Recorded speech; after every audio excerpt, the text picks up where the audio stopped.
"Disappear, you cheap old man!" my son-in-law roared, shoving me hard down the stairs. I tumbled, ribs cracking, head slamming against the steps. My daughter stood above me, laughing coldly. Let him lie there and think about his behavior. They thought I was just a helpless old burden they could throw away, but right before the pain swallowed my consciousness, I managed to dial one number. When the police arrived and realized exactly who was lying broken and bleeding on the floor, they froze in shock and shouted in fury. Before continuing, subscribe to the channel and write in the comments what time it is in your region right now. My name is Russell Harrison. I'm 68 years old, and I live in a 3-story Victorian house on Lafayette Street in Capitol Hill, Denver. Spent 42 years as a police officer, retiring 5 years ago as chief inspector. Always believed in justice, in doing things by the book. That philosophy served me well in my career. Turns out I'd need it in my personal life too. My daughter Danielle moved in a year ago with her husband Matthew. "Just temporary, Dad," she'd said, her eyes wide with that desperate look I'd seen 1,000 times in interrogation rooms. "Matthew's business hit a rough patch. We need a few months to get back on our feet." Danielle wasn't always like this. I remember her at 7, sitting on my shoulders at the 4th of July parade, sticky cotton candy in her hair, laughing at the fire trucks. She'd wanted to be a police officer too back then. Somewhere between that bright-eyed girl and the 35-year-old woman standing in my doorway with expensive luggage and an entitled expression, something had shifted. Matthew Cooper, my son-in-law, 37 years old, failed entrepreneur with a handshake like a dead fish, and eyes that never quite met mine. He'd swept Danielle off her feet 3 years ago with promises of luxury and success. The luxury came from maxed-out credit cards. The success never materialized. The first month was tolerable. They kept to themselves, made an effort to contribute. Matthew even helped me fix a broken fence post, though he complained about splinters the entire time. Danielle cooked dinner twice, burned it both times, then stopped trying. Month 2, the mask started slipping. I was in my workshop one Saturday afternoon, sanding down a cherry wood table I'd been crafting. Woodworking had become my retirement passion, the smell of sawdust and the rhythm of creation something that calmed my mind after decades of seeing humanity's worst. Through the open window, I heard Matthew on his phone in the backyard. "Yeah, the old man's loaded," he said, voice dripping with contempt. "House is worth at least $500,000, plus whatever he's got saved up. We just need to play it smart." I stopped sanding. The detective in me noted the tone, the calculation. I didn't confront him. Not yet. I'd learned patience during 4 decades of investigations. By month 4, the comments became direct. Danielle walked into the kitchen one morning while I was making coffee. She looked at me like I was an inconvenience, a stain on her expensive blouse. "Dad, Matthew and I need the master bedroom. Your room gets better light." I stared at her over my mug. "This is my house, Danielle." She rolled her eyes. "Don't be difficult. We're doing you a favor by being here. You'd be lonely otherwise." The audacity took my breath away. "A favor? You're getting old. What if you fall? Who'd help you?" Her voice had that syrupy manipulation I'd heard from countless con artists. "We're here for you." I moved to the master bedroom, not because I believed her concern was genuine, but because I was documenting everything. Every boundary crossed, every demand, old habits. Month 6 brought Matthew's declaration at dinner.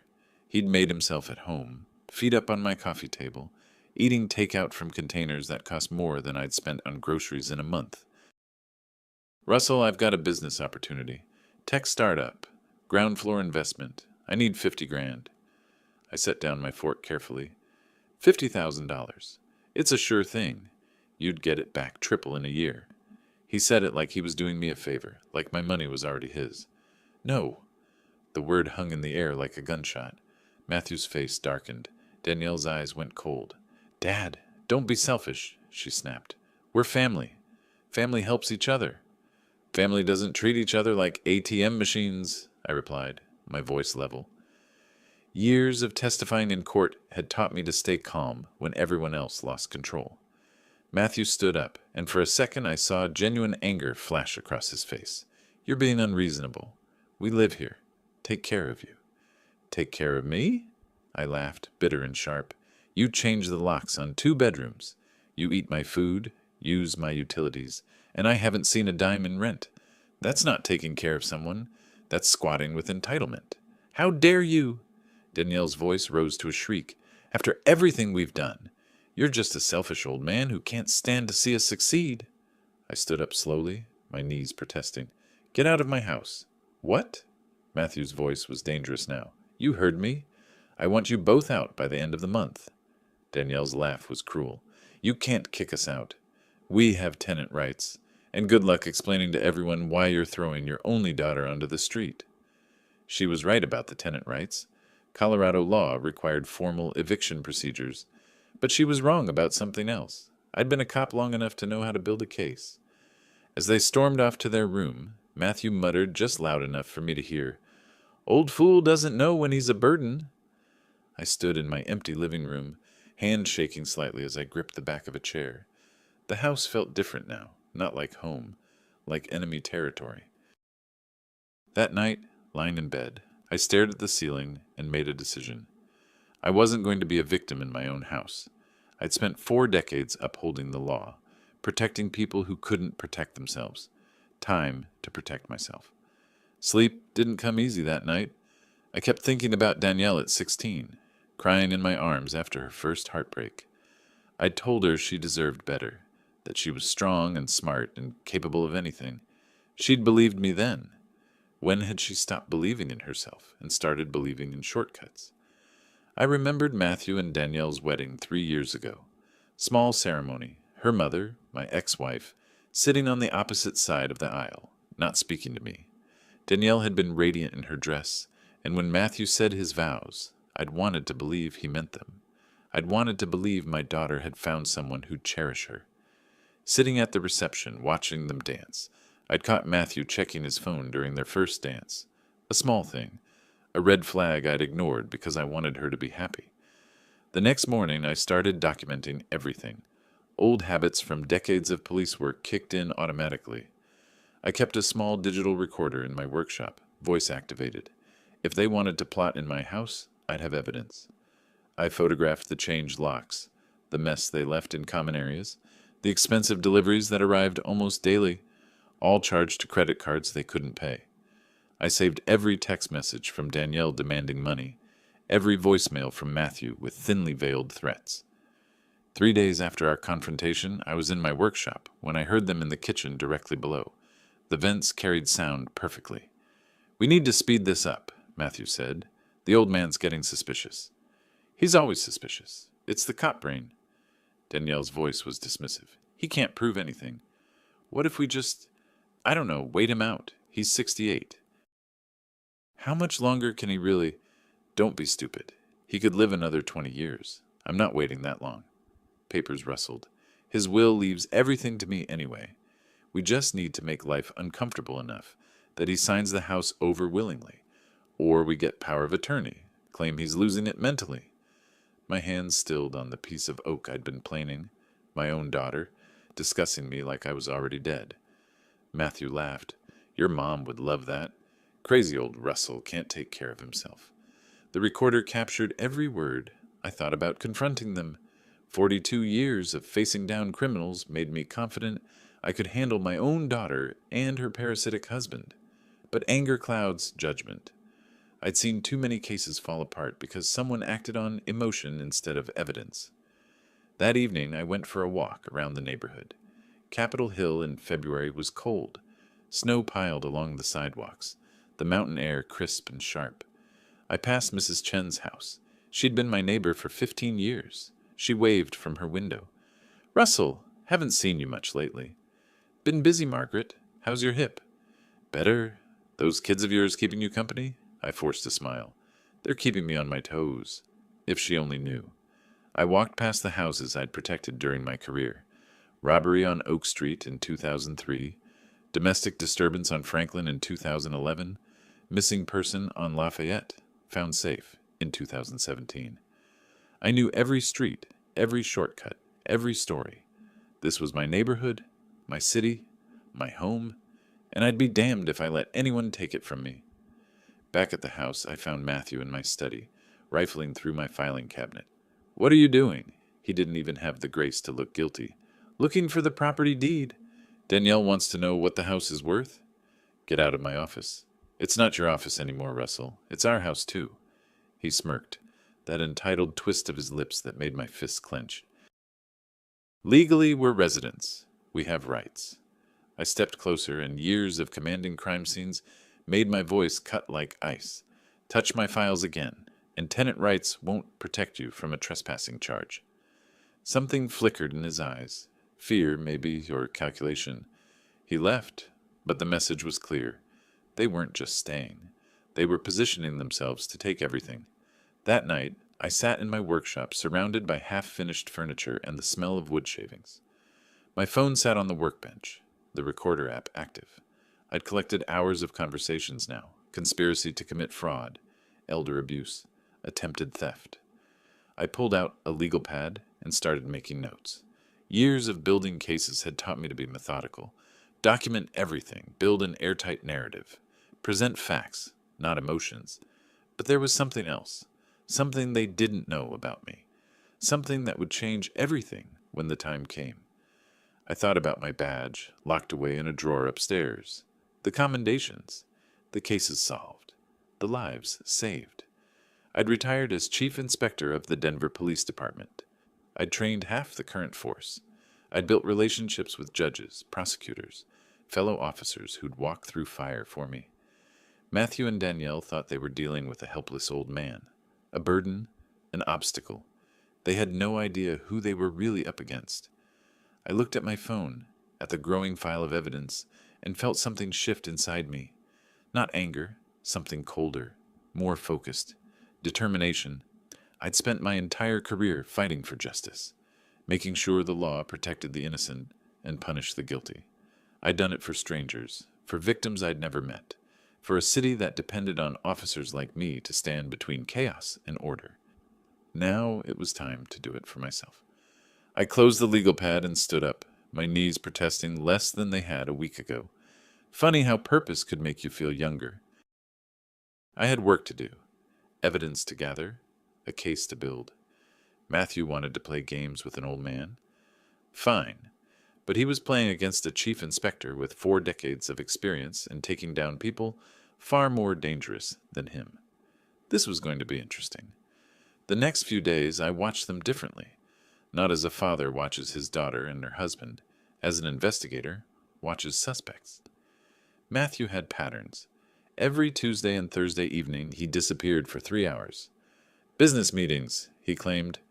But when he returned, his clothes smelled like cheap beer and cigarettes, and I caught glimpses of poker chips in his jacket pocket. He was gambling, losing, judging by the increasingly frantic phone calls he took in hushed tones. One evening I stood in my workshop doorway and watched him pace the backyard. He was on his phone, voice tight with desperation. "I know I owe you, Tony. I just need another week. I've got something lined up." A pause. "No, it's solid. The old man's going to come through." The old man. Me. Their retirement plan. I almost laughed. The arrogance of assuming I'd just hand over my savings to cover his gambling debts. As if my decades of careful planning, of living modestly and saving responsibly, existed solely to bail out his poor choices. Danielle was subtler, but no less mercenary. She'd started bringing home real estate magazines, leaving them casually on the coffee table. Properties in Boulder, Aspen, places she could never afford. I caught her photographing my house, taking pictures of the crown molding, the original hardwood floors, the stained glass windows. "Just showing Mom how nice the place looks," she said when I asked. My ex-wife, of course. Barbara had always believed I'd retired with a fortune hidden away. The truth was more modest, a decent pension, some savings, the house. Comfortable, but not wealthy. Not enough to fund Danielle's champagne dreams on a beer budget. I started keeping detailed notes. Matthew's gambling schedule, the times they went through my mail, the days Danielle made calls to contractors, asking about home valuations. Every small theft, $50 from my wallet, bottles from my liquor cabinet, even the vintage watch that had been my father's, now mysteriously missing. The recorder in my workshop captured everything. Their plans grew bolder. They discussed forging power of attorney documents. They talked about finding a doctor who'd declare me incompetent. They even joked about which assisted living facility would take me. The cheaper, the better, Matthew had said, laughing. Why waste money keeping him comfortable? My daughter had agreed. I sat in my workshop that evening, listening to the playback, and felt something cold settle in my chest. Not anger anymore, something more clinical, more focused. This was no longer about family. This was a case. Suspect. 1. Danielle Harrison Cooper, 35, demonstrated clear intent to defraud and manipulate elderly parent for financial gain. Motive, greed. Method, emotional manipulation and legal coercion. Suspect 2. Matthew Cooper, 37, gambling addict with significant debt. Approximately $3,200 per week in poker losses based on overheard conversations. Motive, desperation. Method, intimidation and elder abuse. I pulled out my old case notebook, the leather-bound journal I'd carried for 20 years as chief inspector. The pages were mostly blank now, but the habits remained. Document everything. Build the timeline. Anticipate their moves. They thought they were so clever. Changing locks. Hiding mail. Whispering in corners. But they'd never investigated a crime in their lives. They didn't know how to cover their tracks, because they didn't realize they were leaving tracks to cover. I did. The front door slammed. They were going out, probably to another one of Matthew's business meetings. I waited until I heard his car pull away, then went into the master bedroom, the room that used to be mine. Danielle's laptop sat on the dresser, lid closed but not locked. Sloppy. I opened it. No password. Even sloppier. Her email was already logged in. I scrolled through her sent messages.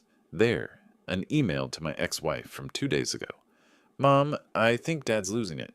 He accused Matthew of stealing from him yesterday. There was no money missing, but he insisted there was. I'm worried about his mental state. Maybe we should look into guardianship. Lies. Every word. But carefully crafted lies designed to build a narrative of incompetence. I took photos with my phone. Evidence for the evidence file. Her browser history showed recent searches. How to get power of attorney over elderly parent. Signs of dementia in seniors. Legal guardianship, Colorado. More photos. In the closet, stuffed behind her shoes, I found a folder. Inside were printouts of my bank statements. How had she gotten those? With my account balance highlighted. $127,000 in savings. Not a fortune, but more than they'd expected, judging by the exclamation points in the margins.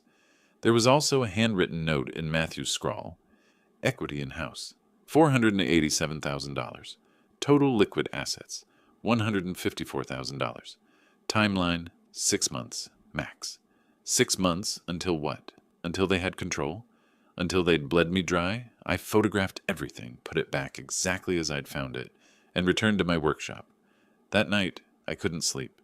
I kept thinking about the folder, the timeline, the casual cruelty of reducing a human life to dollar signs and deadlines.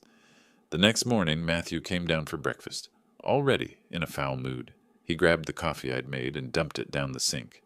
This tastes like dirt. Can't you do anything right? I bit back the response I wanted to give, that I'd been making coffee since before he was born, and simply nodded. I'll make a fresh pot. Don't bother. We're going out. They left together, Danielle not even acknowledging my existence as she walked past. I stood at the window and watched them drive away in the BMW. Matthew had leased with money he didn't have, heading toward a brunch they couldn't afford, planning a future built on my destruction, and I smiled. Because they had no idea what was coming? I'd spent 42 years learning how to build cases that prosecutors called airtight. I knew how to gather evidence that stood up in court. I knew which judges valued thoroughness and which lawyers had the killer instinct needed for complex cases. More importantly, I knew exactly how long to wait before making my move. Not too early. You need the pattern established, the evidence overwhelming.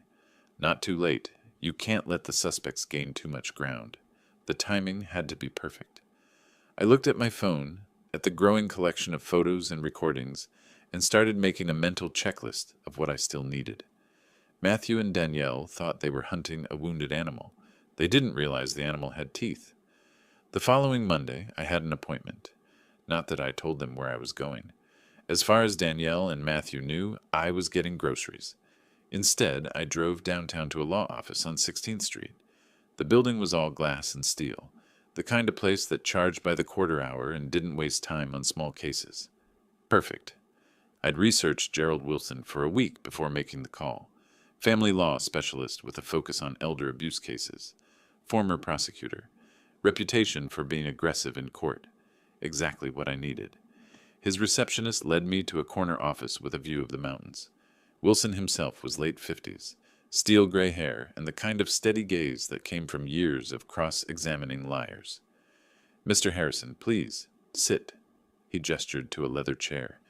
"You mentioned on the phone this was regarding family matters." I pulled out my phone and placed it on his desk. "I have approximately 14 hours of recorded conversations. I also have photographs, bank statements, and a detailed timeline documenting attempted elder abuse and fraud." His eyebrows rose slightly. "That's thorough.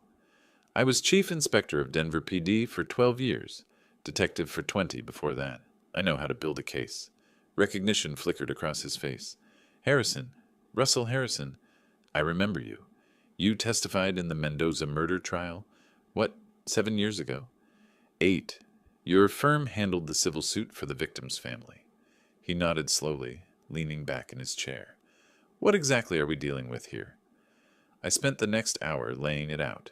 Every detail, every recorded conversation, every stolen dollar, every forged signature on documents they didn't know I'd found, every lie they'd told.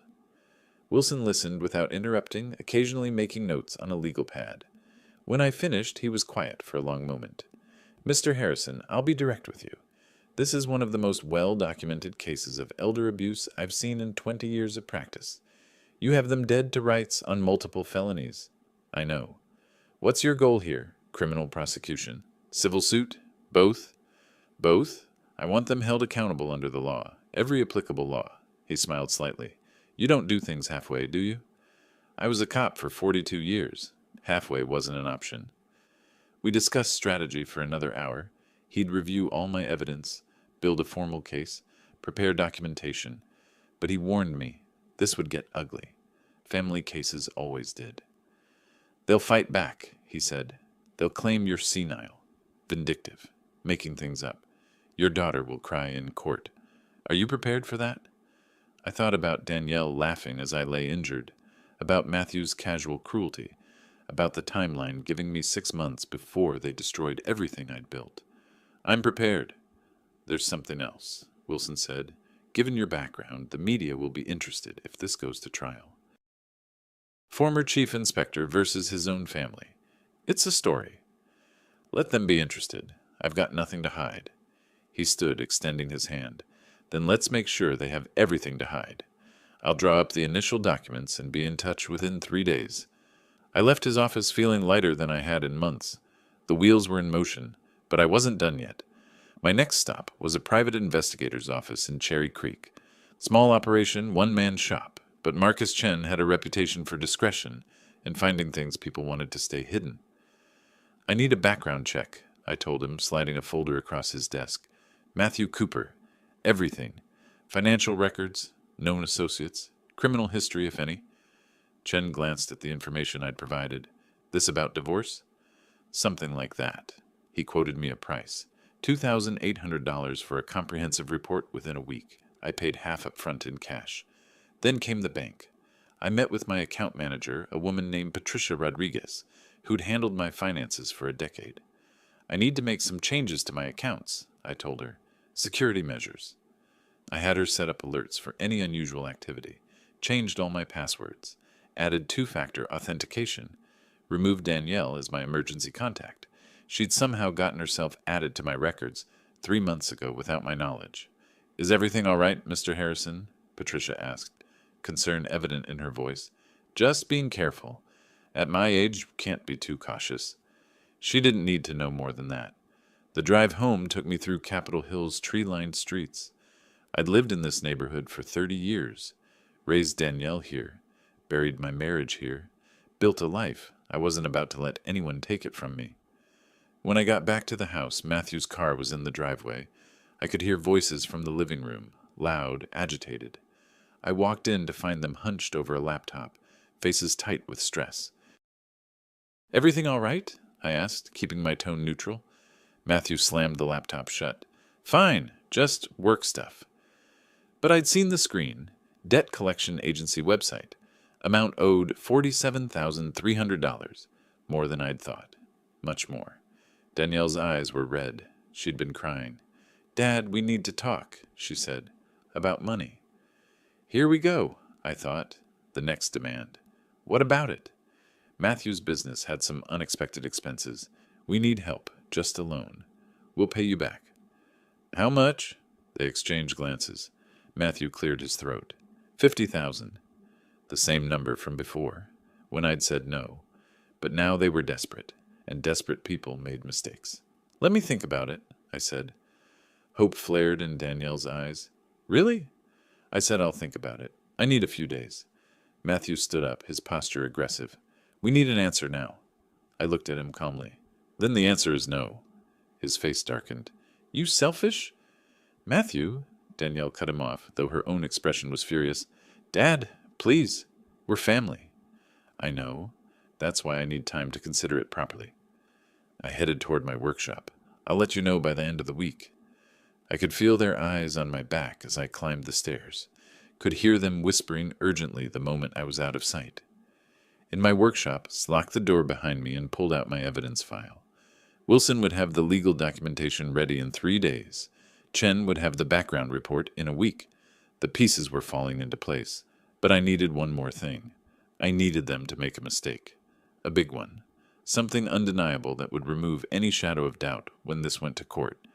And if there was one thing I'd learned in 4 decades of police work, it was this. Desperate people always make mistakes. All I had to do was wait for it. I sat at my workbench, running my hand over the smooth surface of the cherry wood table I'd been building. Patience had always been my strength. Watching. I waited. I let them reveal themselves through their own choices and behavior. That's when I finally understood how to make them answer for everything they had done. Not with rage, not with vengeance, through their own greed, their impatience, and their unshakable belief that I was nothing more than a frail old man they could easily outmaneuver. I gave a small, quiet smile inside my workshop. The groundwork was laid. Now I simply had to let them step right into the consequences they were creating for themselves. 2 days later, the situation shifted.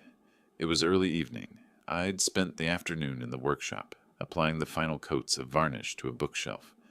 The warm, clean smell of lacquer filled the space, and for a few hours I had almost managed to put everything else out of my mind. Almost. Around 7 I heard Matthew's car roll into the driveway. The engine went silent, then came the sharp slam of a door.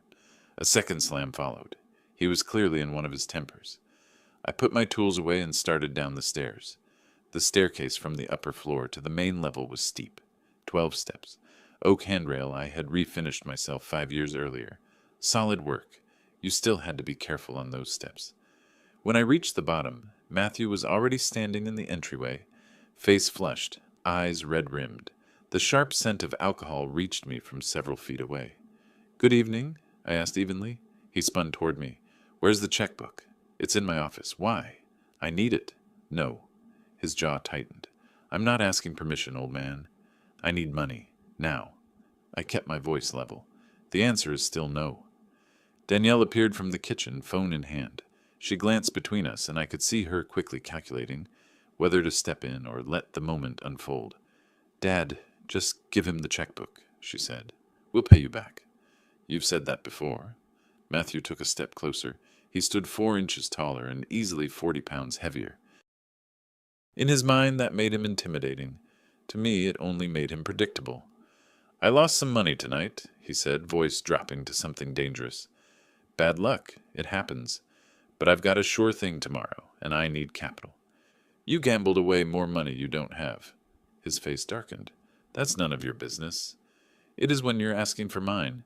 "I'm not asking." His voice rose to a shout. This is my house, too. That's my money, too. Actually, it's not, on either count. Something shifted in his expression. Pure rage, unchecked and unfiltered. You know what? I'm sick of this. Sick of you. Walking around like you own the place? I do own the place. Get out, Matthew screamed. Get out, you cheap old man. I'd started back up the stairs, deciding this conversation was over. I was 3 steps up when I felt his hands on my back. The push was hard, violent, designed to hurt. I fell. 12 steps. I counted everyone. My shoulder hit the 3rd step, my hip the 6th. My head glanced off the 9th. The world spun, wood and walls and pain blurring together. I hit the floor hard. The impact drove the air from my lungs. Fire exploded in my right side. Ribs. Definitely ribs. My head felt like it had been split open. My right wrist screamed when I tried to move it. Through the haze of pain, I heard Danielle's footsteps. Matthew, what did you do? He fell. The old fool lost his balance. I tried to speak, but only a groan came out. The pain in my side was excruciating, every breath like knives. Danielle stood over me. Our eyes met. I saw my daughter looking down at her father, broken and bleeding on the hardwood floor, and she laughed. Not a nervous laugh, not a shocked laugh, a cold, genuine laugh of satisfaction. Good, she said. Let him lie there and think about his behavior. Maybe next time he'll be more cooperative. They walked away, into the living room. I could hear the TV turn on. My phone. I needed my phone. It took 3 tries to get my left hand into my pocket. My right arm was useless, the wrist swelling already. Every movement sent fresh waves of agony through my ribs. The phone screen swam in my vision. Concussion, probably. I blinked hard, trying to focus. 911. My fingers felt thick and clumsy, but I managed to dial. 911. What's your emergency? 1547. Lafayette. My voice came out as a whisper. Fell. Need help. Sir, can you repeat that? 1547. Lafayette Street. The room was starting to tilt. Darkness crept in at the edges of my vision. Fell down. Stairs. Hurt. Help is on the way, sir. Stay on the line. But the phone slipped from my fingers. The darkness rushed in, and I let it take me. When I woke, seconds later, minutes, I could hear sirens in the distance, getting closer. I smiled, even though it hurt, even though everything hurt. Help was coming, and Matthew and Danielle had no idea what kind of help it really was. The sirens stopped, outside. Car doors slammed, heavy footsteps on the porch. Through my haze of pain, I heard the doorbell, then pounding. Police! Open the door! Danielle's voice high and panicked. Coming! Just a second! I lay where I'd fallen, each breath a struggle. The taste of copper in my mouth told me I'd bitten my tongue. My vision kept swimming in and out of focus. The front door opened. Officers, thank goodness you're here. Danielle's voice had transformed into something breathy and concerned. My father fell. We were just about to call an ambulance. Ma'am, we received a 911 call from this address 11 minutes ago. A pause. Oh, yes, that must have been... we called right away, of course. May we come in? Footsteps in the hallway. 2 sets, judging by the sound. Then I heard a sharp intake of breath. Get EMS in here now. A male voice, young. We've got an elderly male, conscious but injured, possible head trauma. A flashlight beam swept across my face. I tried to focus on the officer kneeling beside me. Young guy, maybe late 20s, African-American, nameplate reading Turner. Sir, can you hear me? Help is coming. Can you tell me your name? Russell, I managed. Russell Harrison. He leaned closer, shining his light in my eyes, checking my pupils, professional and efficient. Then he went very still. Wait, Harrison? Russell Harrison? Yes. His eyes widened. He looked up at his partner, a Hispanic woman in her 30s. Gomez, this is Chief Inspector Harrison. What? She moved closer, staring down at me. Are you sure? I'm sure. Turner's voice had changed, become more urgent. He grabbed his radio. Dispatch. This is Unit 47. We need immediate EMS to 1547 Lafayette Street. Victim is former Chief Inspector Russell Harrison. Repeat. Victim is Russell Harrison. Even through the pain, I heard the shift in his tone. Respect, concern, the kind of response reserved for one of their own. From across the room, Matthew's voice. "What? What are you talking about, Chief Inspector?" Turner stood, turning to face them. His entire demeanor had changed. This wasn't just a routine call anymore. "Your father-in-law is Russell Harrison, retired Chief Inspector of the Denver Police Department." I watched Danielle's face drain of color, watched Matthew's mouth fall open. "No," Danielle said. "No, he's a retired police officer, but not—" "Ma'am, I know who Russell Harrison is." Turner's voice had gone cold. "Every officer in Denver knows who he is.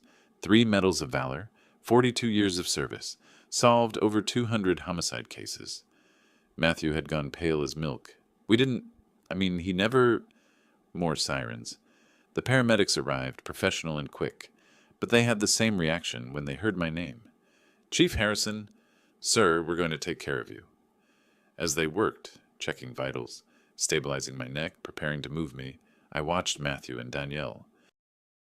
They stood against the wall like suspects in an interrogation room, which in a way they were. Officer Gomez had pulled out her notepad.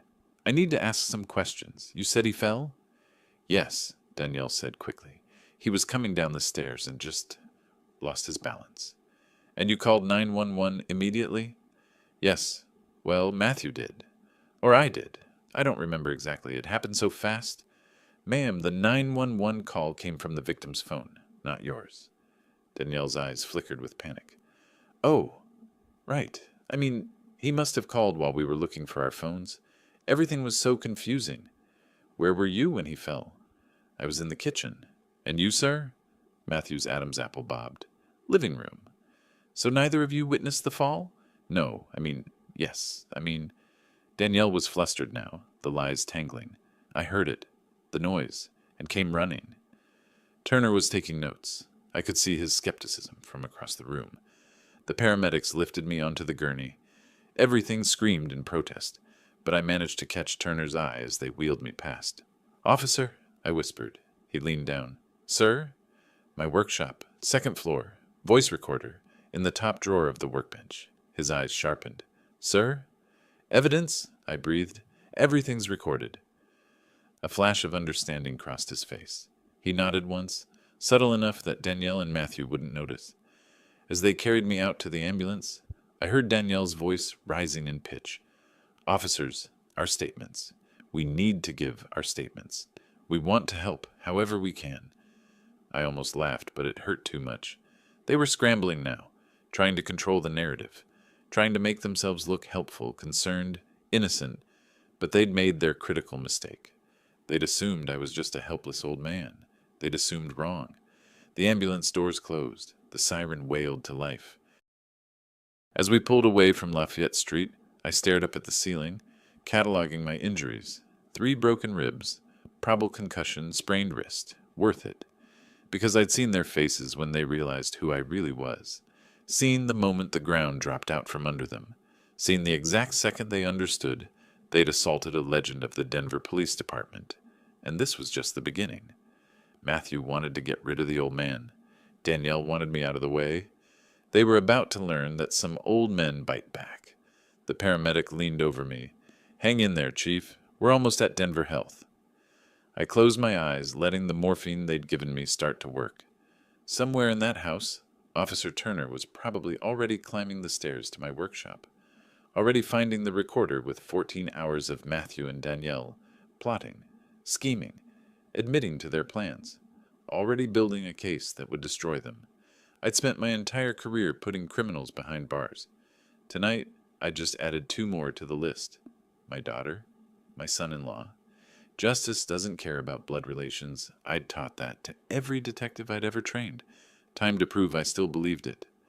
I woke in the hospital the next morning to find Brian Morgan sitting beside my bed. Brian, Detective Brian Morgan, had been my partner for 8 years before I made Chief Inspector.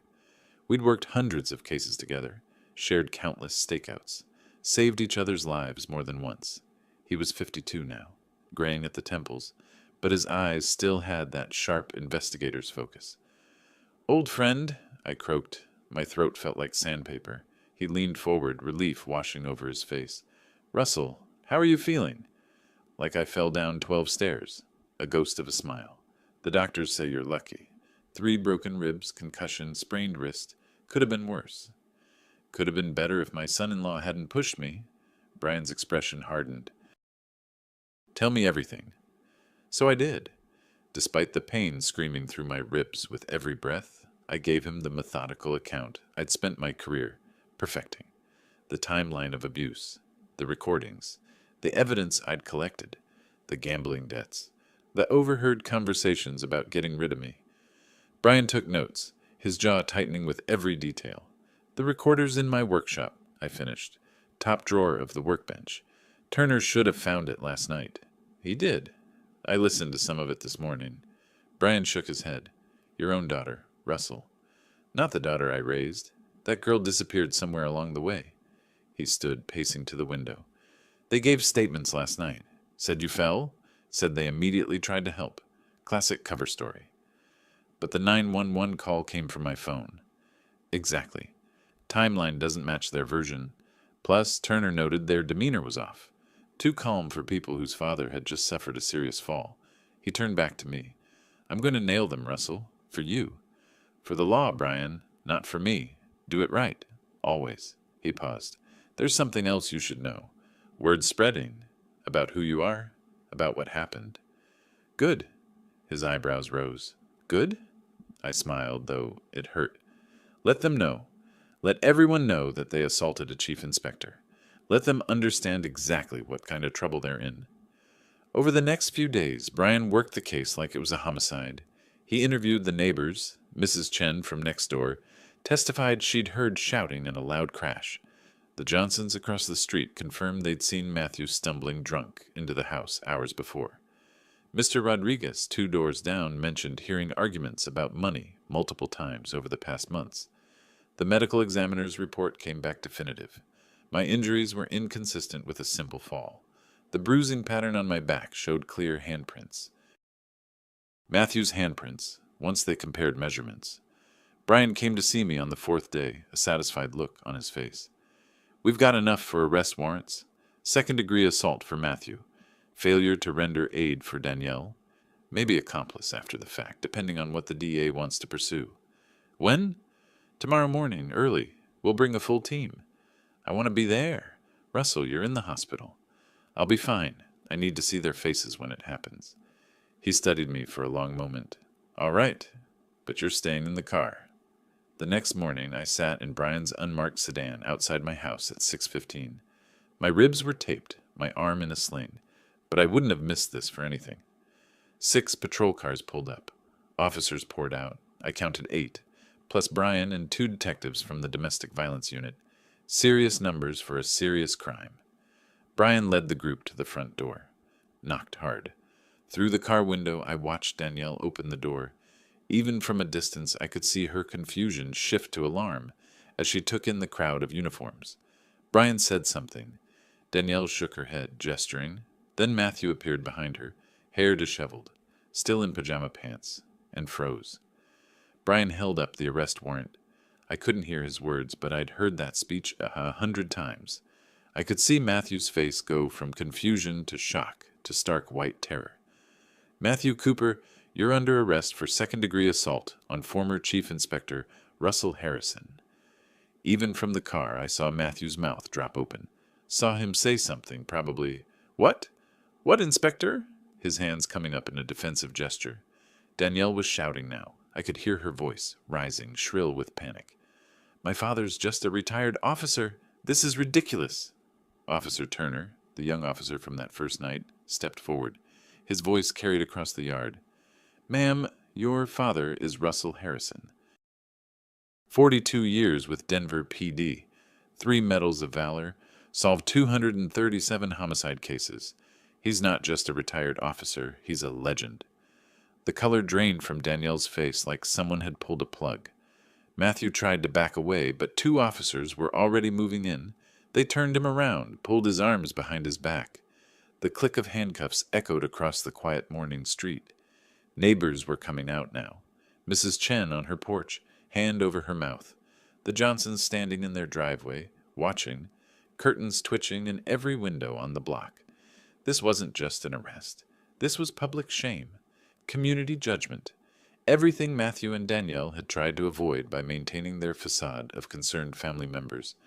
Danielle was crying now, but Brian was reading her rights too. Danielle Harrison Cooper, you're under arrest as an accomplice. They loaded both of them into separate patrol cars. As Matthew's car pulled away, he looked toward Brian's sedan. Our eyes met through the window. I smiled. Just a small smile, but I made sure he saw it. Made sure he understood that this wasn't accidental. This wasn't bad luck. This was consequences. Matthew's face contorted with rage and fear before the car turned the corner. Brian came back to the sedan, sliding into the driver's seat. "How do you feel?" he asked. "Like justice is working the way it should." He started the engine. "The DA's office is already getting calls from the media. Former chief inspector assaulted by his own family. It's going to be a circus. Let it be. I've got nothing to hide." "They're going to fight this, Russell. They'll lawyer up, claim it was an accident, that you're confused from the head injury." I pulled out my phone, opened the file where I'd been storing evidence for weeks. "Let them try. I've got 14 hours of recordings, photos of their document searches, text messages demanding money, a timeline of escalating abuse. I've been building this case since the day I realized what they were planning." Brian glanced at the phone, then at me, shaking his head with something like admiration. "Once a cop, always a cop." "They thought they were hunting a wounded animal," I said. "They didn't realize the animal had been hunting them right back." They released me from the hospital 4 days later. Brian picked me up, drove me back to Lafayette Street. The house felt different. Empty, but in a good way.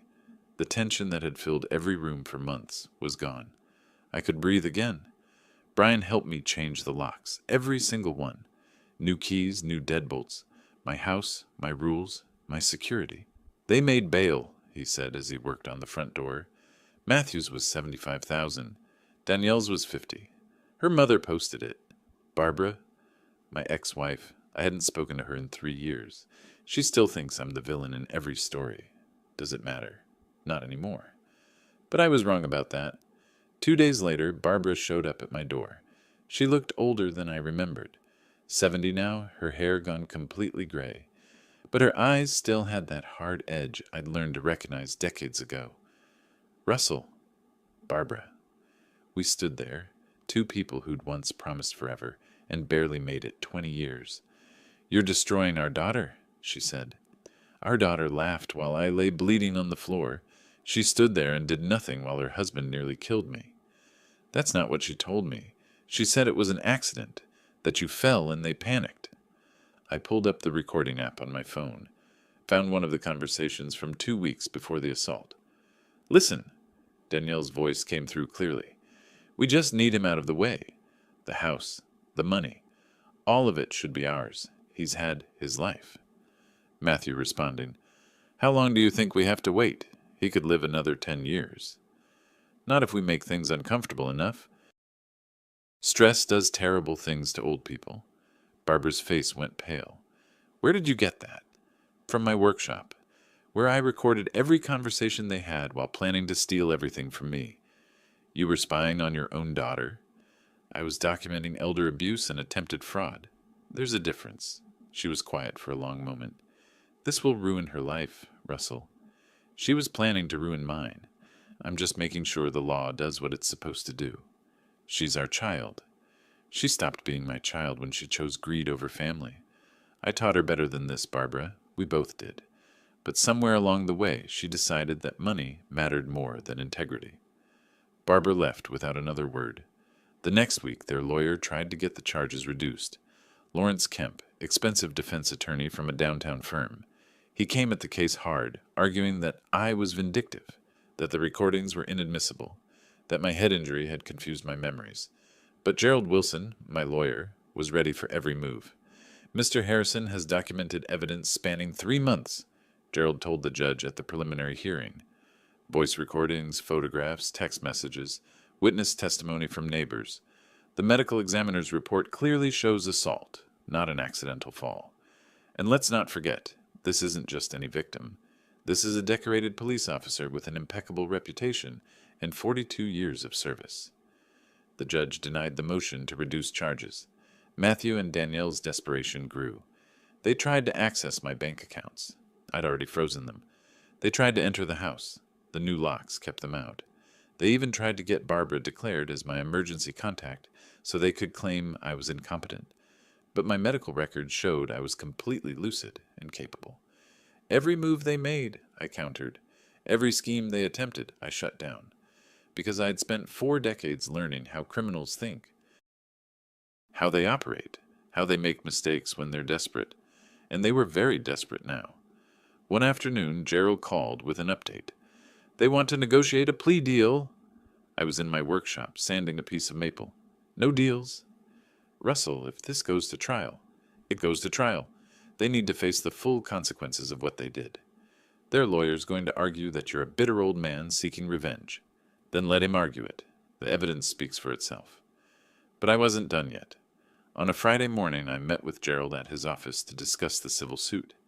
I want to file for damages, I told him. Physical injuries, emotional distress, property that was stolen or damaged during their residence. Gerald pulled up his notes. I've been documenting everything. Medical bills currently at $47,000. We can argue pain and suffering, loss of enjoyment of life, intentional infliction of emotional distress. In Colorado, juries can award substantial damages for elder abuse cases. How substantial? If we can prove everything you're claiming, $850,000 wouldn't be unreasonable. I smiled. File it for the full amount. The civil suit hit them like a freight train. Their lawyer tried to get it delayed until after the criminal trial, but the judge allowed it to proceed in parallel. Matthew's gambling debts were exposed during discovery. $47,000 owed to various bookies and casinos, his failed businesses, the maxed-out credit cards in both his and Danielle's names. Danielle's emails to Barbara were uncovered, the ones where she'd been planning to have me declared incompetent for months. Every dirty secret, every scheme, every lie, all of it came out in depositions and court filings. I watched them squirm, watched their expensive lawyer's confidence crack, watched their story fall apart piece by piece. This wasn't revenge. This was justice. And justice was methodical, thorough, and absolutely merciless when the evidence was this clear. One evening, Brian stopped by with takeout. We sat in my kitchen eating Chinese food like we'd done 1,000 times during late-night stakeouts. The DA's offering them one last chance to plead out, he said. Matthew takes 3 years. Danielle takes probation and community service. And? They're considering it. Their lawyer knows they'll lose at trial. I set down my chopsticks. I want them to understand something, Brian. This isn't about punishment. It's about accountability. They need to face what they did. They will. Either way, they will. But I knew Matthew and Danielle. Knew they'd fight until they had no other option. Knew they'd only accept reality when it was forced on them. The trial was set for 3 months away, and I had every intention of being there to watch justice prevail. 3 months later, the trial began. The courthouse was packed. News crews lined the steps outside. Former colleagues from the department filled the gallery. This wasn't just another assault case. It was a statement about how we treat the people who've spent their lives protecting us. I walked into that courtroom with my head high, my ribs finally healed, my wrists still a little stiff but functional. Gerald Wilson walked beside me, briefcase in hand, confident and prepared. Matthew and Danielle sat at the defense table with Lawrence Kemp. Matthew looked thinner, his expensive clothes hanging loose on his frame. Danielle kept her eyes down, hands twisted together in her lap. They looked defeated already. Good. The prosecution went first. The district attorney's office had assigned their best. Sandra Mitchell, a prosecutor with a reputation for thoroughness and a particular passion for elder abuse cases. She laid out the timeline with surgical precision. The year of escalating abuse, the financial manipulation, the recordings of them planning to get rid of me, the assault itself, the medical evidence. Then she called me to the stand. I took my seat, placed my hand on the Bible, and swore to tell the truth. Not that I needed the reminder. Truth was all I had. Sandra walked me through it. Every detail, every conversation, every moment of degradation and abuse. Mr. Harrison, can you describe what happened on the evening of the assault? I looked directly at the jury. I was coming down the stairs from my workshop. Matthew was drunk, angry about money he'd lost gambling. We argued. He told me to get out of my own house. Then he pushed me. Hard. I fell 12 steps and landed on the hardwood floor. What happened next? My daughter Danielle came out of the kitchen. She looked down at me, saw I was injured and in pain, and she laughed. A murmur ran through the courtroom. I saw several jurors' faces harden. Sandra played the recordings. Matthew and Danielle's voices filled the room, discussing how to get rid of the old man, how to manipulate me, how to take everything I'd worked for. I watched the jury's faces, watched disgust and anger replace any sympathy they might have felt. Then came the medical evidence. Photos of my injuries, the bruising, the swelling, the clear handprints on my back. The expert testimony explaining how these injuries were inconsistent with a simple fall. When it was defense's turn, Kemp tried everything. He suggested my recordings were taken out of context. He implied my head injury had confused my memories. He painted me as a vindictive old man seeking revenge on his family. But every argument hit the wall of evidence. Every insinuation crumbled under cross-examination. Then Kemp called Matthew to the stand. "Mr. Cooper, did you intentionally try to hurt your father-in-law?" Matthew's voice was quiet. "No, I was drunk. I didn't mean. It was an accident." Sandra stood for cross-examination. "Mr. Cooper, you told Mr. Harrison to get out immediately before pushing him, correct?" "Yes, but—" "And you'd been planning for months to take control of his assets, correct?" "We were just talking. We have 14 hours of recordings of you and your wife discussing exactly that. Were all those conversations just talking?" Matthew's face went red. "We needed the money. He had so much, and we had nothing." "So you felt entitled to it? He's family. Family is supposed to help. And when family says no, you push them down the stairs?" "That's not what happened." But it was. Everyone in that courtroom knew it was. Danielle took the stand next, tears streaming down her face. She'd been practicing this moment, I could tell. The remorseful daughter, the concerned child who'd made a terrible mistake. "I was scared," she sobbed. "Dad was on the floor, and I didn't know what to do. I know I should have called for help immediately, but I panicked." Sandra approached with the recording device. "Ms. Harrison Cooper, I'm going to play something for the jury." The recording was from 2 weeks before the assault. Danielle's voice, clear and cold. "He's had his life. It's our turn now. If we have to wait for him to die naturally, we could be waiting 20 years. Danielle's face drained of color. "I didn't mean—" "You didn't mean what you said, or you didn't mean for anyone to hear it." The tears stopped. Danielle had nothing left. The trial lasted a week. Closing arguments were powerful on both sides, but the evidence told only one story. The jury deliberated for 3 hours, guilty on all counts. I sat in the gallery and watched Matthew's head drop into his hands, watched Danielle start crying again, this time with genuine despair rather than performance. Sentencing came a week later. The judge was Ruth Henderson, a woman I'd worked with on dozens of cases during my career. Fair, tough, no nonsense. She looked at Matthew and Danielle with something close to contempt. "This court has seen many things, but the deliberate abuse of a parent, a decorated public servant who spent his life protecting this community, is particularly egregious. Matthew Cooper, you are sentenced to 4 years in the Colorado Department of Corrections for second-degree assault." Matthew's shoulders shook. His lawyer touched his arm, but there was nothing more to be done. "Danielle Harrison Cooper, you are sentenced to 18 months for failure to render aid and acting as an accomplice." Danielle looked at me then, really looked at me, and in her eyes I saw the final realization. This was real. This was happening. Her father had destroyed her life the same way she'd tried to destroy his. "No," I thought, "I didn't destroy your life. You did that yourself." The civil suit was settled the same day. $850,000 in damages. Their lawyer tried to negotiate, but Gerald shut it down immediately. "Pay in full, or we'll garnish every asset, every paycheck, every penny they earn for the rest of their lives." They had no choice. The BMW was seized. The jewelry Danielle had bought on credit. Everything of value they owned went to pay the judgment. I walked out of that courthouse into the Denver sunshine, feeling lighter than I had in years. Justice had been served. Completely. Thoroughly. Without mercy. exactly as it should be. 4 months after the sentencing, I sat in my workshop on a cool afternoon, sanding a new table I'd been building. Oak this time, with intricate joinery that required patience and precision, the kind of work that cleared my mind and reminded me why I loved this craft. Matthew was in a medium security facility 2 hours outside Denver. I'd heard he was working in the prison woodshop, ironically enough, learning a trade he'd mocked when I practiced it. Danielle was serving her sentence at the Denver Women's Correctional Facility. Closer, but I hadn't visited. Didn't plan to. Their assets had been liquidated.